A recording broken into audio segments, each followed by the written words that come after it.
కలిసికట్టుగా పనిచేయండి. ఢిల్లీలో తెలంగాణ బీజేపీ ఎంపీలు ఎమ్మెల్యేలతో భేటీ అయిన ప్రధాని మోడీ. సో తెలంగాణలో బీజేపీ ప్రభుత్వం ఏర్పడేలా చేయండి. రాష్ట్రం చెందిన ఎంపీలు ఎమ్మెల్యేలకు ప్రధాని సూచన. పార్లమెంట్లోని ఆఫీసులో నేతలతో కీలక భేటీ. పార్టీ కాంగ్రెస్ ప్రభుత్వంపై ప్రజల ఒపీనియన్పై ఆరా. సంస్థాగత ఎన్నికలు స్టేట్ చీఫ్ అంశంపై ప్రస్తావన.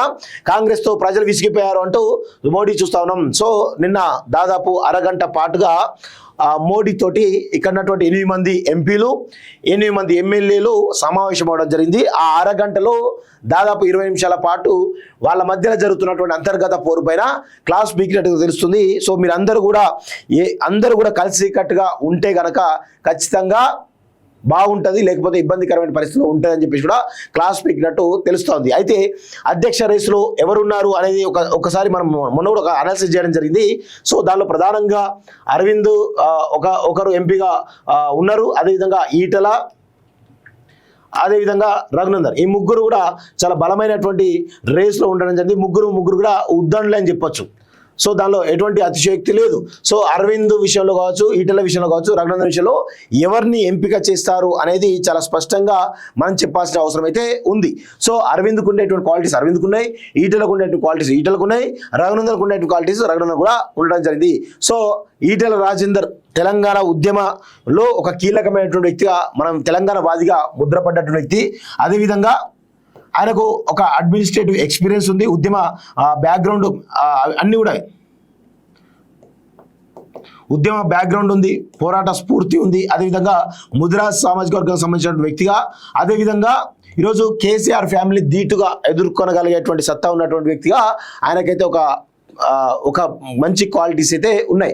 అదేవిధంగా హుజురాబాద్ ఎన్నికల్లో ఈరోజు కేసీఆర్ నియంత పాలన పైన అలుపేరుగాని పోరాటం చేసి ఈరోజు ఆనాడు హుజురాబాద్ బై ఎలక్షన్స్లో గెలవడంలో, సో ఆయన గెలుపే ఈరోజు కేసీఆర్ నియంత పాలకు చరమగీతం పాడినట్టు అయిందని చెప్పేసి చాలా స్పష్టంగా తెలుస్తోంది. సో హుజురాబాద్ బై ఎలక్షన్ కూడా ఒక కారణం. ఇట్లా చాలా రకాల అడ్వాంటేజెస్ కూడా ఈయనకున్నాయి. అదేవిధంగా గతంలో బీజేపీ ప్రచార కమిటీ చైర్మన్ కూడా ఉండడం జరిగింది. అదేవిధంగా అమిత్ షా తోటి ఉండేటువంటి క్లోజ్నెస్ కూడా ఈయనకు పెద్ద ఎత్తున ఉపయోగపడే అవకాశం అయితే కనబడుతుంది. సో ఈ క్వాలిటీస్ అన్ని కూడా ఈటల రాజేందర్కు ఉండడం జరిగింది. సో అదేవిధంగా అరవింద్ ఇక కోర్ బీజేపీ క్యాండిడేట్ అనుకోండి, ఇక పక్కా కట్టర్ హిందూవాది అని చెప్పొచ్చు ఈయనను. అదేవిధంగా కట్టర్ హిందూవాదిగా ఈయనకు పేరుంది. అదేవిధంగా ఆయన యొక్క దూకుడుతనమే ఆయన ప్లస్. ఆయన మాటల్లో కరుకుతనం కావచ్చు, ఆయన విమర్శల్లో పదును కావచ్చు, ఈరోజు ప్రత్యర్థులను ముప్పు తిప్పలు పెట్టేటువంటి విమర్శలు చేయడంలో దిట్ట. సో ప్రత్యర్థులను ఖచ్చితంగా ఒక ముప్పు తిప్పలు పెట్టడంలో ఈయన యొక్క స్ట్రాటజీస్ ఉంటాయి అనేది చాలా స్పష్టంగా చెప్పగలం. సో అదేవిధంగా సోషల్ మీడియాలో కూడా చాలా యాక్టివ్ ఉంటాడు అనేది కూడా మనకు తెలుస్తోంది. అదేవిధంగా ఈయన పైన ఎలాంటి అవినీతి మరకలు కూడా లేవు. అదేవిధంగా స్ట్రాంగ్ హిందుత్వవాది అని చెప్పేసి కూడా తెలుస్తూ ఉంది. ఇలాంటి అనేకమైనటువంటి క్వాలిటీస్ కూడా ఈయనకున్నాయి. మళ్ళీ అందులో ఈయన బహుజన బిడ్డ కూడా. సో బీసీ సామాజిక వర్గం సంబంధించినటువంటి ఒక బహుజన బిడ్డ. అదేవిధంగా కేంద్రంలో అందరితోటి, కేంద్ర మంత్రులతో కానీ, ఇటు ప్రధాని కానీ, అమిత్ షా తోటి సత్సంబంధాలు బలంగా ఉన్నటువంటి వ్యక్తి. ఆర్ఎస్ఎస్ సత్సంబంధాలు కూడా బలంగా ఉన్నటువంటి వ్యక్తిగా ఈయనకు మంచి గుర్తింపు అయితే ఉంది. సో అరవింద్ కూడా ఈ యొక్క రేసులో, బీజేపీ అధ్యక్ష రేసులో ఈయన కూడా ముందున్నాడు. సో అదేవిధంగా రఘునందన్ ఇక గురించి చెప్పాల్సిన అవసరం లేదు, ఆయనకు ఉద్యమ బ్యాక్గ్రౌండ్ ఉంది. అదేవిధంగా కేసీఆర్ను మొట్టమొదట దెబ్బకొట్టింది దుబ్బాక బై ఎలక్షన్. ఈరోజు కేసీఆర్ మీద వ్యతిరేకత బలంగా రావడానికి రఘునందన్ ఈరోజు ఆయన అనుసరించినటువంటి ఆనాడు బై ఎలక్షన్ కనుక ఆయన గెలవకపోయింటే వేరేలా ఉండేది. గెలిచిండు కాబట్టి కేసీఆర్కు మూగుతాడేసి మొత్తానికి ఆయన మీద వ్యతిరేకత వచ్చినట్టు మొట్టమొదట ఈరోజు అడుగేసింది రఘునందన్ అని చెప్పేసి చెప్పొచ్చు. సో ఆయన యొక్క వాక్పాటిమే కావచ్చు, ఆయన మాట్లాడేటువంటి లాజికల్గా మాట్లాడే విధానం కావచ్చు, లేకపోతే ఆయనకు అనర్గళంగా మాట్లాడేటువంటి భాషలు, ఈరోజు తెలుగులో మాట్లాడగలడు, హిందీలో మాట్లాడగలడు, ఇంగ్లీష్లో అనర్గళంగా మాట్లాడగలడు. ఈరోజు అరవింద్ కూడా అన్ని భాషల్లో కూడా తెలుగు కావచ్చు, ఇంగ్లీష్ కావచ్చు, హిందీలో అనర్గళంగా మాట్లాడే కేబిలిటీ ఉన్నటువంటి వ్యక్తి. సో అనర్గళంగా ఈయన కూడా మాట్లాడగలరు. సో ఇట్లా అనేక రకాలైన అడ్వాంటేజెస్ రఘునందన్ కూడా ఉండడం జరిగింది. సో అదేవిధంగా ఆయనే కేసీఆర్ సంబంధించినటువంటి ఫ్యామిలీ సామాజిక సంబంధించిన వ్యక్తి కాబట్టి వాళ్ళని ఢీకొట్టాలంటే ఈయననే సరైనటువంటి మొగుడు అనేది ఒక చర్చ కూడా చాలా బలంగా జరుగుతూ ఉంది.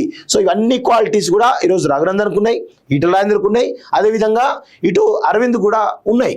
సో ఇవన్నీ కోణాల్లో చూసినట్లయితే మరి ఈ ముగ్గురిట్లో ఎవరైనా కానీ భారతీయ జనతా పార్టీ ఈరోజు కొంత మేర బలపడేటువంటి అవకాశం అయితే ఉంటుంది. ఇక మిగతా వాళ్ళు కూడా ఉన్నారు. బండి సంజయ్ ఆల్రెడీ కేంద్ర మంత్రిగా ఉన్నాడు, కానీ ఇస్తారా ఇయ్యరా అనేటువంటి ఒక అనుమానాలు అయితే ఉన్నాయి. అదేవిధంగా మిగతా విషయాలు కూడా కొంతమంది ఉన్నారు, వాళ్ళకి ఇస్తారా లేదా తెలియదు. కానీ ఈ ముగ్గురు అయితే ప్రధానంగా రేసులో ఉన్నట్టు మనకైతే వస్తున్నటువంటి సమాచారం. ఎవరు మరి అవుతారు ఎవరెవరు అనేది త్వరలో తెలిసేటువంటి అవకాశం అయితే చాలా స్పష్టంగా ఉంది మిత్రులారా. కలిసి కట్టుగా పనిచేయండి. ఢిల్లీలో తెలంగాణ బీజేపీ ఎంపీలు ఎమ్మెల్యేలతో భేటీ అయిన ప్రధాని మోడీ. సో తెలంగాణలో బీజేపీ ప్రభుత్వం ఏర్పడేలా చేయండి. రాష్ట్రం చెందిన ఎంపీలు ఎమ్మెల్యేలకు ప్రధాని సూచన. పార్లమెంట్లోని ఆఫీసులో నేతలతో కీలక భేటీ. పార్టీ కాంగ్రెస్ ప్రభుత్వంపై ప్రజల ఒపీనియన్పై ఆరా. సంస్థాగత ఎన్నికలు స్టేట్ చీఫ్ అంశంపై ప్రస్తావన. కాంగ్రెస్తో ప్రజలు విసిగిపోయారు అంటూ మోడీ చూస్తా ఉన్నాం. సో నిన్న దాదాపు అరగంట పాటుగా మోడీ తోటి ఇక్కడ ఉన్నటువంటి 8 మంది ఎంపీలు 8 మంది ఎమ్మెల్యేలు సమావేశం అవడం జరిగింది. ఆ అరగంటలో దాదాపు 20 నిమిషాల పాటు వాళ్ళ మధ్యలో జరుగుతున్నటువంటి అంతర్గత పోరు పైన క్లాస్ పీకినట్టుగా తెలుస్తుంది. సో మీరు అందరూ కూడా కలిసి కట్టుగా ఉంటే గనక ఖచ్చితంగా బాగుంటుంది, లేకపోతే ఇబ్బందికరమైన పరిస్థితులు ఉంటుందని చెప్పేసి కూడా క్లాస్ పీకినట్టు తెలుస్తోంది. అయితే అధ్యక్ష రేసులో ఎవరున్నారు అనేది ఒకసారి మనం మొన్న కూడా ఒక అనాలిసిస్ చేయడం జరిగింది. సో దానిలో ప్రధానంగా అరవింద్ ఒకరు ఎంపీగా ఉన్నారు, అదేవిధంగా ఈటల, అదేవిధంగా రఘునందన్. ఈ ముగ్గురు కూడా చాలా బలమైనటువంటి రేస్లో ఉండడం జరిగింది. ముగ్గురు కూడా ఉద్దండులే అని చెప్పొచ్చు. సో దానిలో ఎటువంటి అతిశయోక్తి లేదు. సో అరవింద్ విషయంలో కావచ్చు, ఈటల విషయంలో కావచ్చు, రఘునందన్ విషయంలో ఎవరిని ఎంపిక చేస్తారు అనేది చాలా స్పష్టంగా మనం చెప్పాల్సిన అవసరం అయితే ఉంది.